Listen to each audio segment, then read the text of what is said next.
Rebel ridge Netflix पर release हो चुकी है और ये कहना गलत नहीं होगा कि ये मूवी फॉर्मर मरीन टेरी रिचमंड की स्टोरी को फॉलो करती है और ऐसा फील होता है जैसे ये ली चाइल्ड के जैक रीचर नॉवेल से इंस्पायर्ड हो। करप्ट कॉप्स इस मूवी के कोर में है और एक्शन हर टर्न पर है। ये 2 घंटे और 15 मिनट की एक्साइटिंग और एंटरटेनिंग राइड हमें एक ऐसी जर्नी पर लेकर जाती है जहां जैक रीचर की एब्सेंस में रेबल रिज ने वो गैप फिल कर दिया। हालांकि एंडिंग ज्यादा कंक्लूसिव नहीं थी, जिससे लगता है कि सीक्वल भी आ सकता है। चलिए डाइव करते हैं और मूवी से जो भी टेक अवेज थे उन्हें ब्रेक डाउन करते हैं। ये रिव्यू है रेबल रिज और उसके एंडिंग का एक्सप्लेन्ड वर्जन। बस एक बात, ये वीडियो स्पॉयलर्स कंटेन करेगा। Rebel ridge ending explained. जब मूवी का एंड आया तब तक हमने देखा कि समर को पुलिस ने पकड़ा हुआ था और टेरी उसे बचाने के लिए जा रहा था ताकि वो शेल्बी स्प्रिंग्स की करप्ट पुलिस फोर्स को एक्सपोज कर सके। चीफ सैंडी बर्न एक ऐसा ऑपरेशन चला रहा था जहां वो लीगली पैसा सीज कर रहा था। ये पैसा टाउन में वापस इन्वेस्ट हो रहा था जिससे पुलिस फोर्स मेंटेन होती थी, टाउन में इंप्रूवमेंट्स हो रही थी और टैक्सेस भी कम थे। इस वजह से वो पुलिस फोर्स को इंडिपेंडेंटली कंट्रोल कर रहा था ताकि कोई हायर पावर इसे टेक ओवर ना कर सके, क्योंकि वो इसी से डरता था। करप्शन इस सबका की था और जिन लोगों को छोटे क्राइम्स पर अरेस्ट किया जा रहा था उन्हें एक्सप्लॉइट किया जा रहा था। पुलिस फोर्स के कई ऑफिसर्स उसके साथ थे और अरेस्ट्स करते वक्त वो बहुत ज्यादा फोर्सफुल होते थे। यही रीजन था कि कुछ रैंडम केसेस में, जैसे टेरी के कजन माइक का केस, बहुत हाई बेल लगाई जा रही थी और उन्हें 90 दिन तक जेल में रखा जा रहा था। 90 दिन बाद बॉडी कैम फुटेज डिलीट हो जाती थी जिससे डिफेंडेंट के पास कोई एविडेंस नहीं बचता था और पुलिस आसानी से बच निकलती थी। लेकिन कुछ एसडी कार्ड्स थे जिनमें वो फुटेज स्टोर्ड थी और जब टेरी पुलिस डिपार्टमेंट गया तो उसके पास वो कार्ड्स थे। उसका प्लान था उन्हें रिलीज करके टाउन के करप्ट कॉप्स को एक्सपोज करना, लेकिन बाहर आते ही जेसिका ने उसे धोखा दिया, जो मुझे थोड़ी हैरानी हुई क्योंकि मैंने सोचा था वो टेरी का साथ देगी। इस टर्न ऑफ इवेंट्स से वो एसडी कार्ड्स जिनमें बॉडी कैम फुटेज थी, जिसमें उसके कजन माइक की अरेस्ट भी इंक्लूडेड थी, डिस्ट्रॉय हो गए और टेरी के पास अब कोई लेवरेज नहीं बचा। ऐसा लग रहा था कि टेरी को उसी वक्त मार दिया जाएगा, लेकिन ऑफिसर एवन ने साइड्स चेंज कर ली और टेरी का साथ दिया क्योंकि उसके अंदर मॉरल्स थे। इसके बाद एक शूटआउट हुआ जिसमें एवन को चीफ ने गोली मार दी।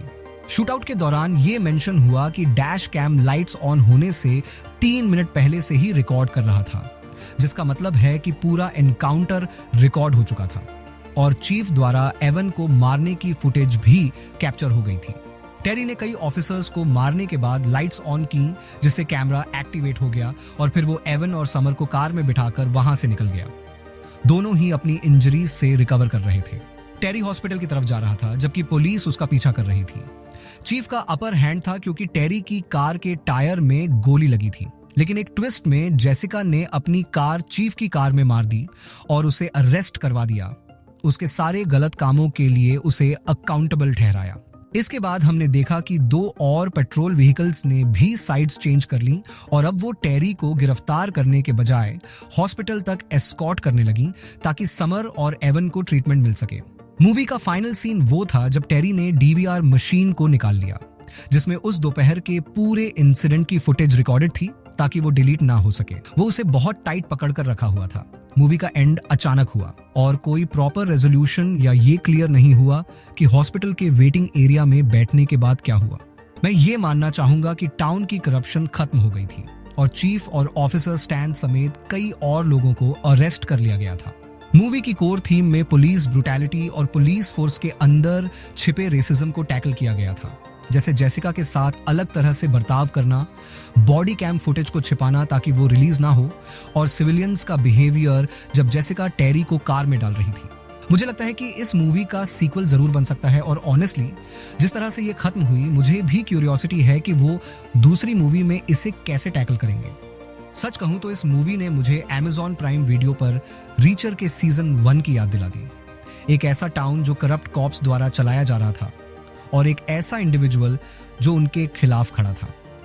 टेरी और समर इस इंस्टेंस में रीचर और रॉस्को की तरह थे, बस इनके बीच कोई रोमांटिक कनेक्शन नहीं था और इस मूवी के कॉन्टेक्स्ट में ये ठीक भी था।